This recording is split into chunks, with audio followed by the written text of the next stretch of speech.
प्रभाग क्रमांक 17 मधील काँग्रेस पक्षाचे अधिकृत उमेदवार रसूल खान अफसर खान यांची भरारी, भव्य प्रचार फेरीने विजयाची दिशा। नगर परिषद सार्वत्रिक निवडणूक 2025 तोंडावर आली असून 2 सप्टेंबर रोजी होणाऱ्या मतदानाला काही दिवस उरले।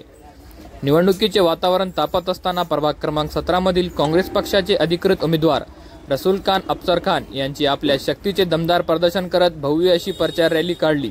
या प्रचार रॅलीला प्रभागातील नागरिकांचा उत्स्फूर्त प्रतिसाद मिळाला। शेकडो समर्थक, कार्यकर्ते आणि स्थानिक नागरिक मोठ्या संख्येने सामील झाले। ढोल ताशांच्या गजरात, घोषणाबाजी आणि ऊर्जेने भरलेल्या वातावरणात काढलेली ही रॅली प्रभागातील सर्वत्र चर्चा ठरली आहे। भव्य प्रचार फेरीने विजयाची दिशा दिसत आहे।